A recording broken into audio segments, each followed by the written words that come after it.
New frontiers in archival footage, and we have a terrific panel and a great case study to look at. Our case study is Martin Luther King, MLK, the assassination tapes, and with us is our producer, Tom Jennings from 1895 Films, and David Royle, of course, from Smithsonian Networks. So Tom and David, I thought just briefly introduce yourselves and your background, history, but brief. I'm a documentary producer, a nonfiction producer in the United States.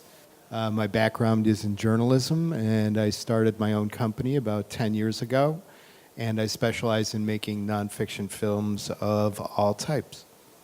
Tom and I have one thing in common in that we both started our careers on newspapers. It's something of a bonding experience.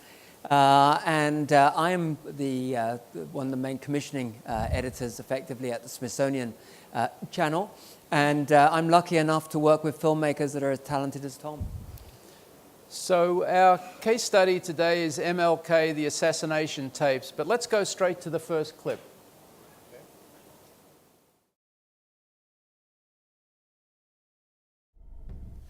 So Tom, I didn't hear any narrative at all there.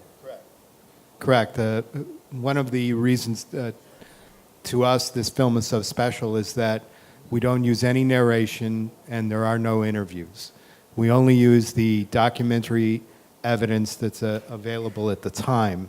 In this case, we chose this clip to show you how just police recordings along with footage and stills from the time can carry a sequence, in this case 2 minutes long, in a way that is not seen often in documentary filmmaking. Usually you have experts that are explaining what you're seeing, what you just saw, what you're about to see, or you have a narrator who's also explaining what's going on. And because this is called New Frontiers in Archival Footage, we love using archive, but it's very difficult to sell. And so we came up with a way, and fortunately David appreciated it, where we presented archive almost as art, almost as a feature film. It plays as if you're in Memphis in 1968, flipping channels, and the story unfolds seamlessly.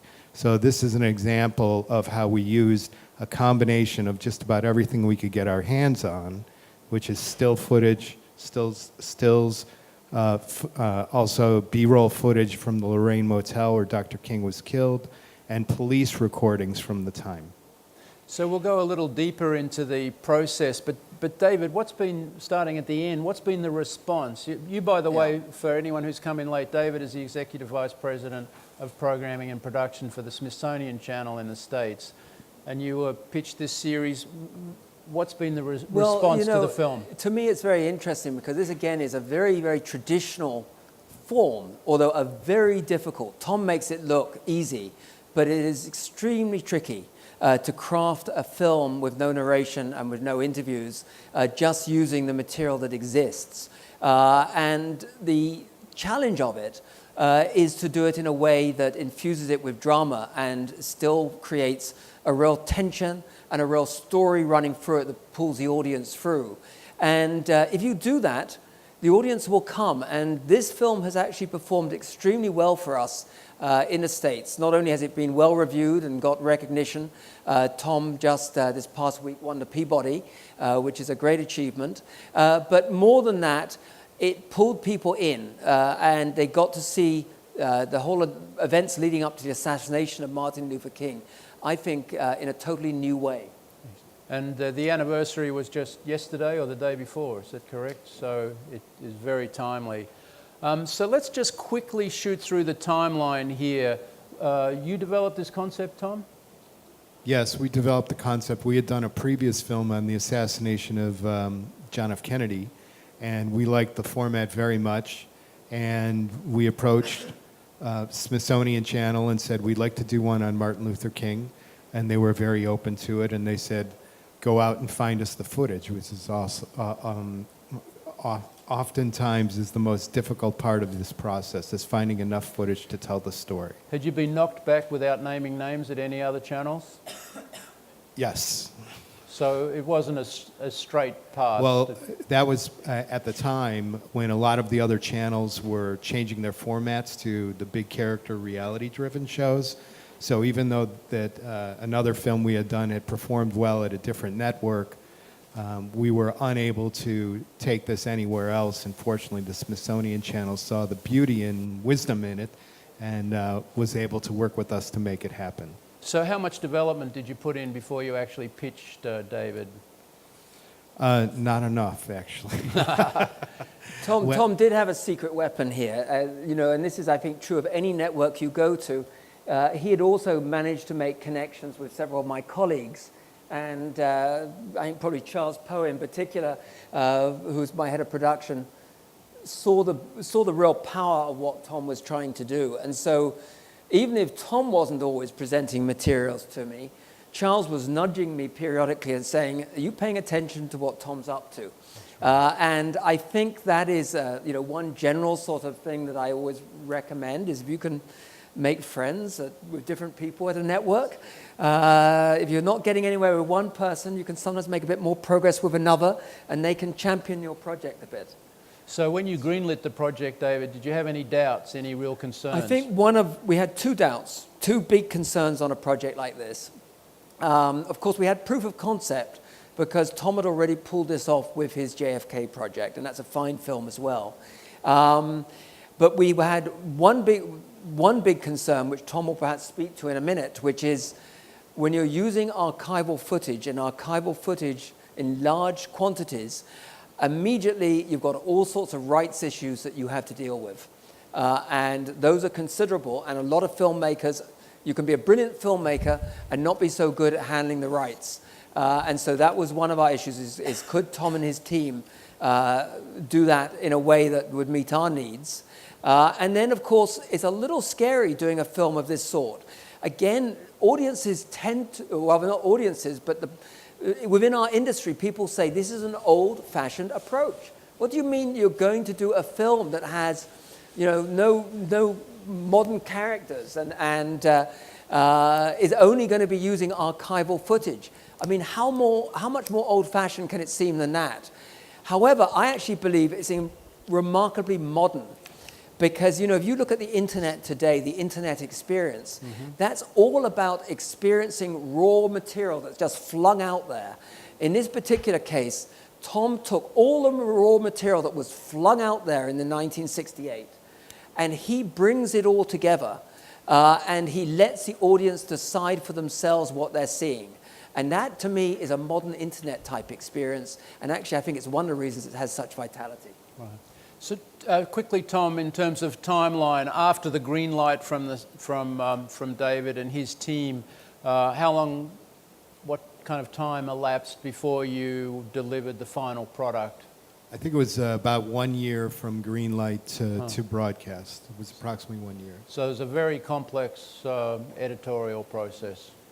Both in finding the footage, and we can talk about that if you want, the difficulty in it. The editing of it is much trickier. It's like a very large jigsaw puzzle, if you can imagine trying to splice this all together to have it make sense. And one thing that David said is having a very modern approach. One of the things that we did, even though the footage is archival, in the editing process, which took about twice as long as a normal show, we cut it with a very modern eye so that the editing felt like you were watching something much more current than you would have seen at the time. So let's look quickly at what we call New Frontier of Archival Footage #1, and that is that the archive is everywhere, and as you said to me on the phone the other day, you just got to go find it and get access to it. So I've got a little chart here of the type of archive that you used for this film, and you can see that we've got 40 minutes of footage, 5 minutes of stills, 2 minutes of police radio, that's really interesting, and then 14 minutes of police reports, which is, you know, that adds up to more, I think, than 60. So close to it anyway. So there's a lot of overlap in there. That's why the chart might seem a little askew, is because oftentimes we would use footage, but what you would be hearing are radio reports. So we would be overlapping the different types of footage that were available. For example, in that last clip, we saw a lot of footage that was available and stills, but the audio that you were hearing underneath actually came from the police recordings. And what about, we're going to go to our second clip in a second, but where did the majority of the video footage come from? Well, surprisingly, when we approached the Memphis radio and TV stations, even though this was such a seminal event in U.S. history, none of them had any of the footage from that time.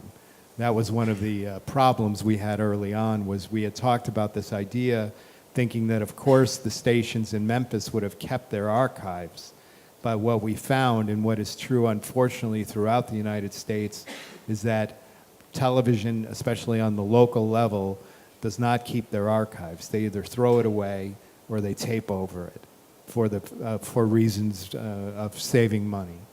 So we were fortunate enough, one of the ideas I came up with was going to the National Civil Rights Museum, which is at the Lorraine Motel, where Dr. King was killed, and asking them, did they have footage? And they said no, but you want to talk to this guy at the University of Memphis because he has everything. And what we found out is during 1968, the reason why Dr. King came to Memphis was because there was a sanitation worker strike going on at the time. And the professors at the University of Memphis decided this was that city's moment to shine in the civil rights movement. So they began collecting footage from all of the radio and television stations in Memphis at the time to archive it themselves. So when we got there, they had dozens and dozens of hours of video footage and more than 100 hours of radio footage. And it was a remarkable archive, and probably 90% of our material came from them. The issue was, even though they had the material, we had to go back and license it from the television stations that had originally created it, which was a whole nother story in and of itself. Well, let's go to this. Let's go to the second clip now, if we can. Thank you.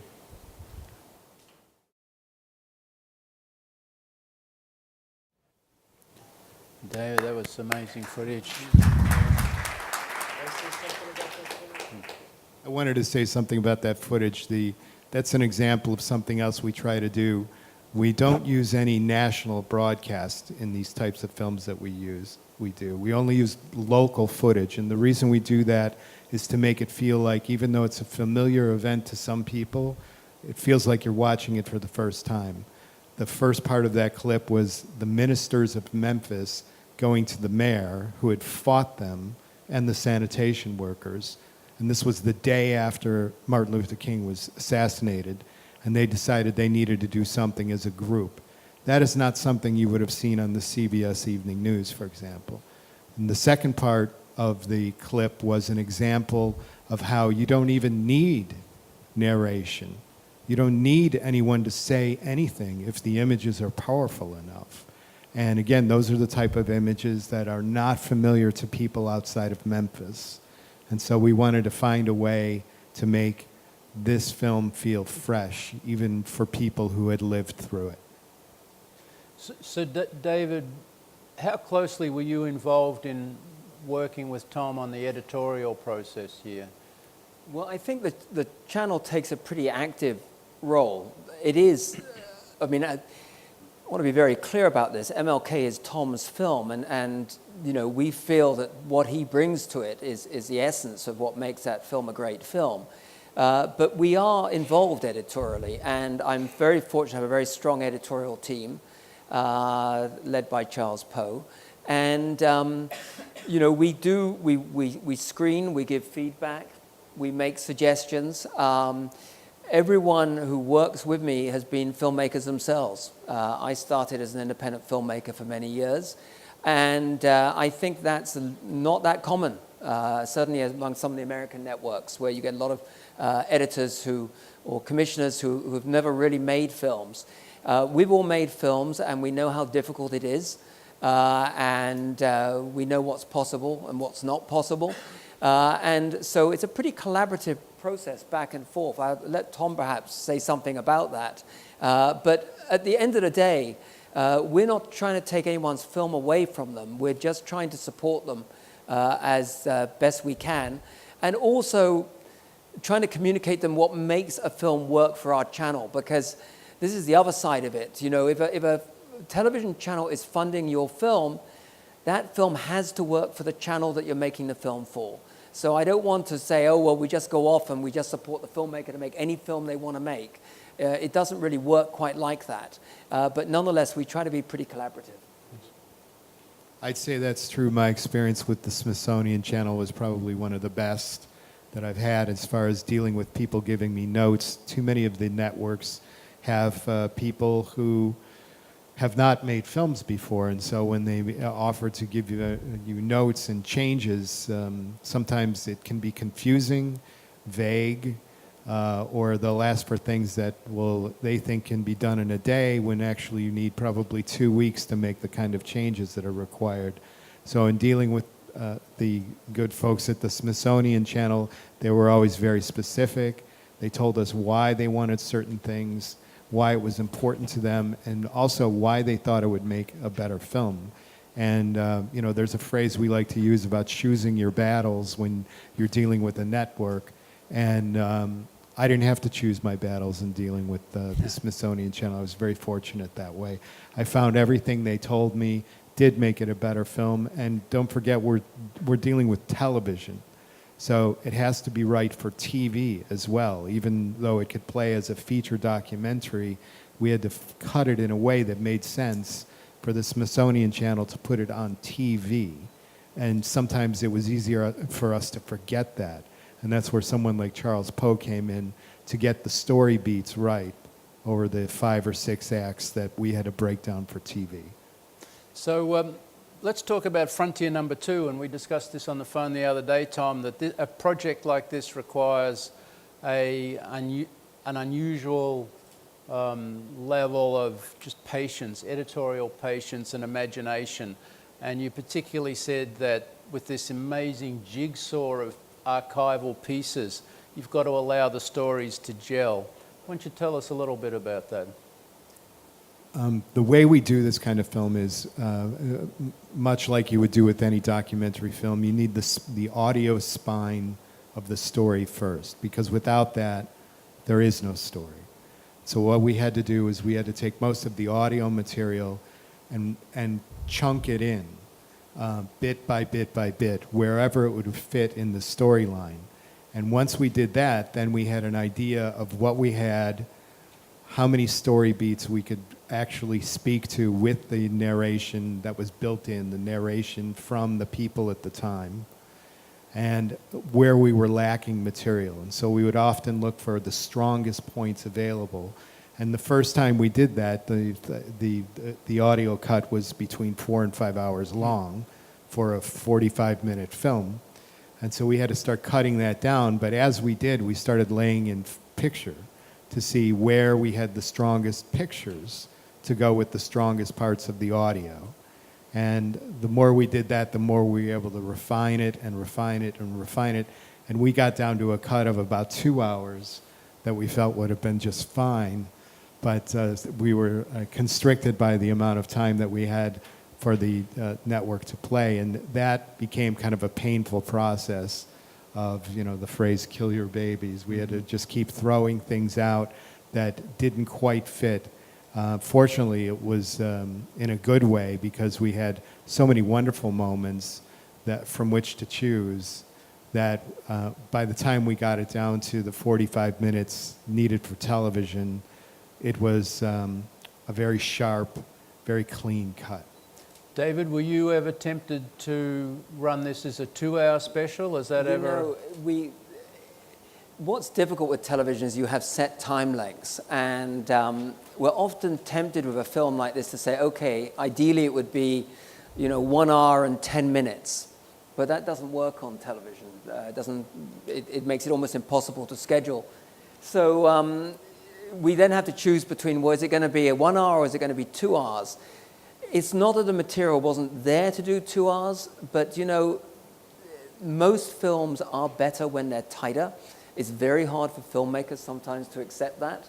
But you just keep on distilling it down to its very essence. And I have no doubt in my mind, Tom may feel differently, but I have no doubt in my mind that what Tom ended up with was a very, very intense 1 hour. And I would prefer to have a really intense 1 hour where the audience leaves wishing they could see some more, wanting to know more, than a good solid 2 hours where people leave thinking, oh, that was interesting, but pretty long. I'm satiated. I want to leave audiences wanting more. I'd say it rocks along at 1 hour. That's true. There's never a dull moment in the film. And that's because of having to work with the Smithsonian Channel to get it down to the most important story beats and allow those beats to play out. That's another thing, that we didn't truncate anything that's in the film. For example, with Dr. King in the open casket, you feel like that's a shocking image. And we felt like we showed just enough of it to get the point across without dwelling on it too much, and we had to do that throughout the film. One of the things that I think is so powerful about Tom's method of making a film is that you see things fresh and you see things for the first time by letting the footage play out. On TV news and in a lot of documentaries, it's all edited down. And there's a wonderful, very powerful moment where MLK gives his final speech about having been to the mountaintop. And after he's given his speech, he goes and the camera stays with him. And usually when you see that speech, you just see him talking. But in Tom's piece, the camera stays with him because that's what really happened. And you see MLK go and he slumps down in his chair. And he looks like a man who is exhausted and totally wasted. He's given it everything, and he's done. And to me, that's one of the most powerful moments in the film. And yet it's something that we really hadn't seen before. And filmmakers hadn't allowed it just to play out and let us, the audience, soak up that moment. Tom, you made a remark to me when we were discussing this project about outtakes and the value of outtakes. That's exactly what David's talking about. Too many times, frankly, I think producers get lazy with the archival footage. They go to the same clips over and over and over again. And one of the things that we like to do when we approach various archives is, well, where does that footage go? I mean, we're so used to the same clips that are ingrained in our mind. And if you just let that clip play 30 more seconds, you get to see Martin Luther King collapse in his chair, which most people have never seen. And he literally slumps down and looks like, wasted is a good word, he's just completely spent. And it's only because we let the footage play. And sometimes I think we get so used to just going to the National Archives or the Library of Congress and pulling the same clips over and over and over again, when there's so much more out there. When we go to news stations, for example, we ask them, well, we don't just want your on-air package. We don't just want what was edited down. Because don't forget, especially in those days, they had 30-minute rolls of footage, and some editor is frantically running through this footage trying to find the best minute and 15 seconds, and then he takes that tape and he puts it on a shelf, and the other 28 and a half seconds, or minutes, are lost. And there are stories in those 28 minutes that no one ever sees. And it's shocking to me that there's millions of hours of footage just sitting on shelves out there that have stories to tell, and it's our job to go and find them. And the other filmmakers I think of who have done this so successfully, Daniel Costello and Isabel Clarke, with their incredible Apocalypse series. And again, they go into the archives and they look for the things that everyone else has missed, and they bring it back to life on the screen. There's a huge amount of material out there that's just been ignored for years and not been properly catalogued. So let's go to frontier number 3, and frontier number 3 is not making mistakes, it's the don'ts. What were the big traps that you had to avoid in producing this MLK film? The big trap is the rights issues to the footage. As I said before, the University of Memphis had collected all this footage, but they did not have the rights to it because they did not create it. When we approached the local television stations and asked them to sign off on the rights for us to use the footage, they wouldn't do it.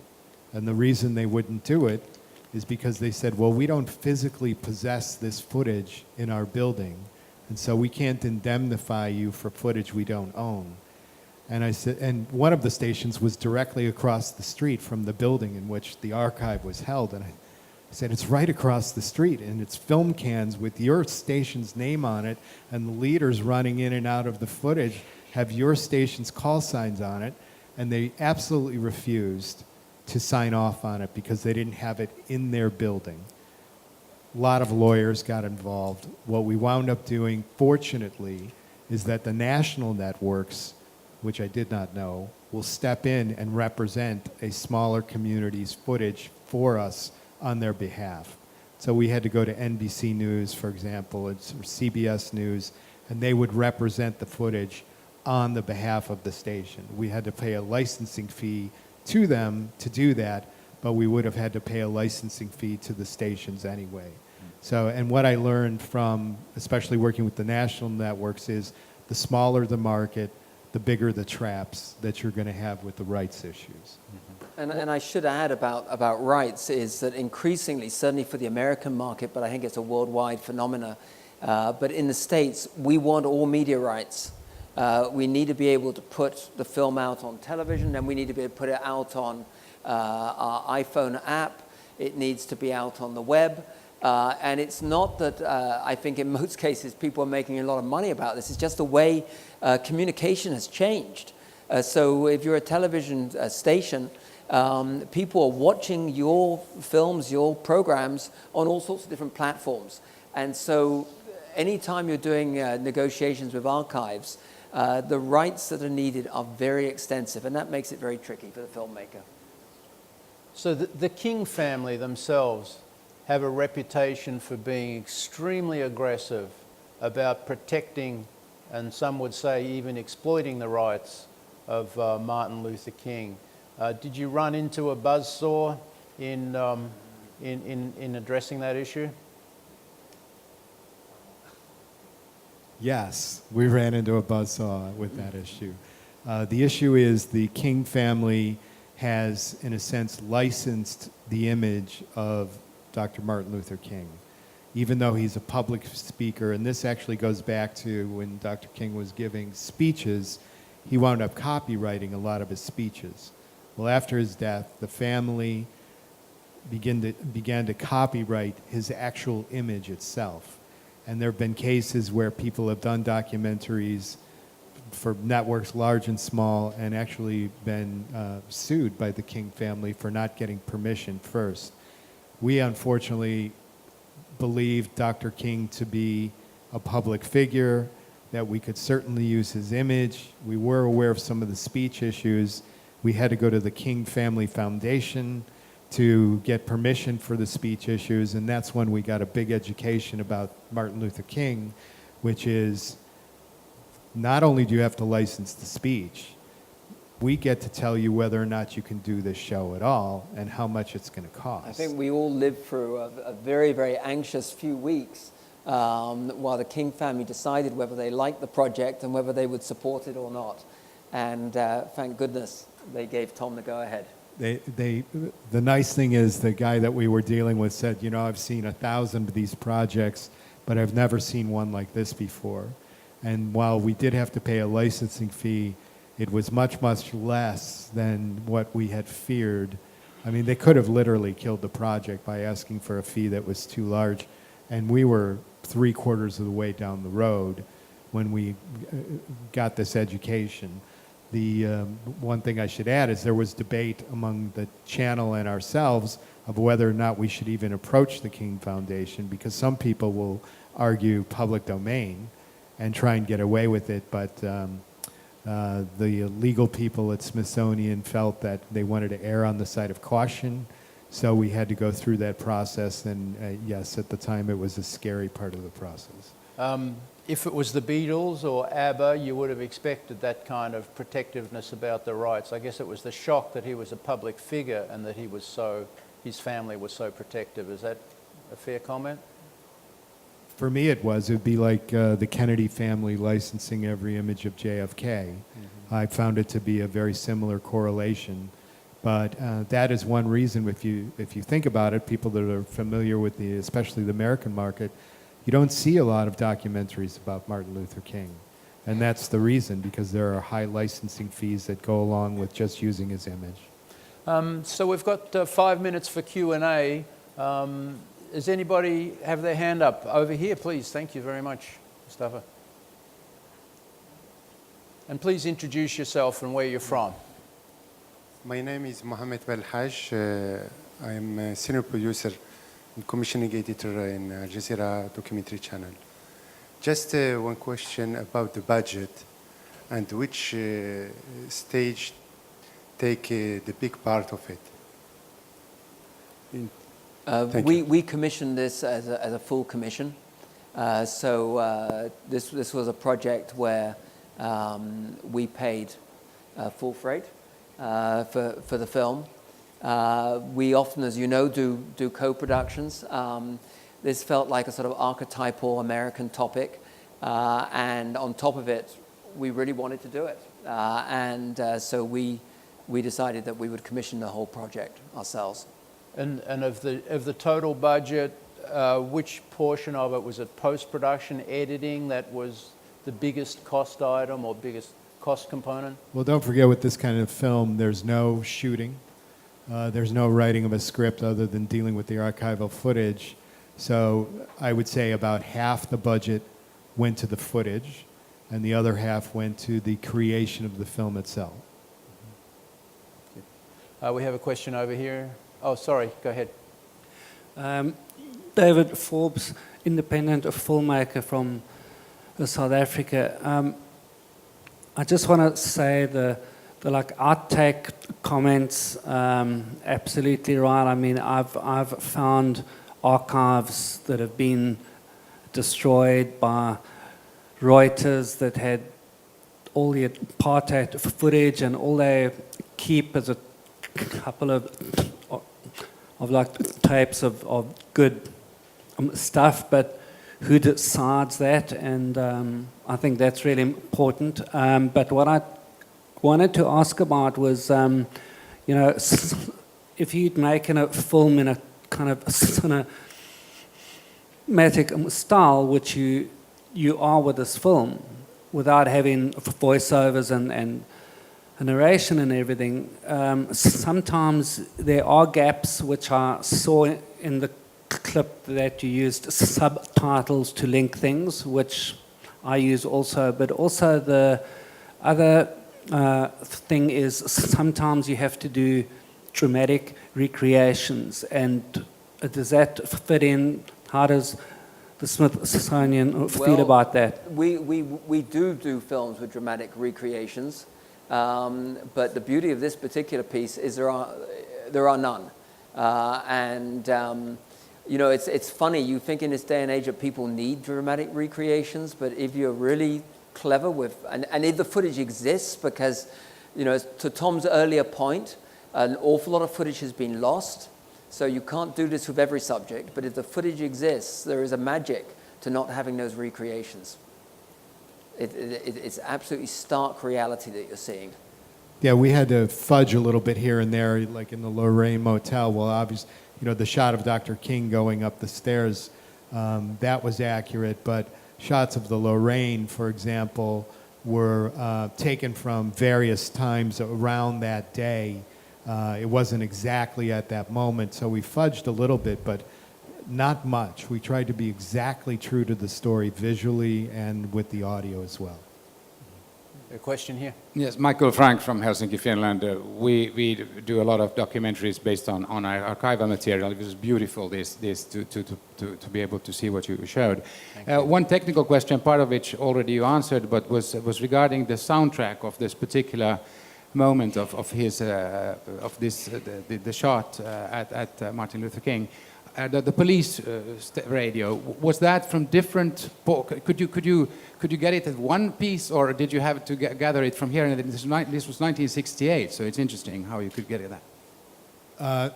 It's a fascinating story. In a different type of documentary, we would have been able to tell the story. We found a guy who was the second day on his job as a police dispatcher in Memphis. That's who you hear on the footage. And he was smart enough at the time to keep a copy of everything that happened that day. He wasn't part of the university. He didn't, he wasn't part of an archive collection. Someone in Memphis told me about him. And I went to see him, and he was kind enough to let us use his police scan radio footage for free. How had he recorded it? I think it was a dictaphone tape originally, if you can believe that. I do want to say that we are, moved on with Tom. We think this technique was so effective and so powerful and so skillfully handled that we are doing a 9/11 film together using the same technique, using local television reports. So listen, unfortunately we've run out of time. I see some hands up, but maybe you can catch up with everybody right afterwards. And listen, Tom, fantastic film, and David, congratulations. It's a wonderful, moving project, and thanks for sharing it with us tonight. Thank you so much, and thanks to MIPDoc for bringing us here.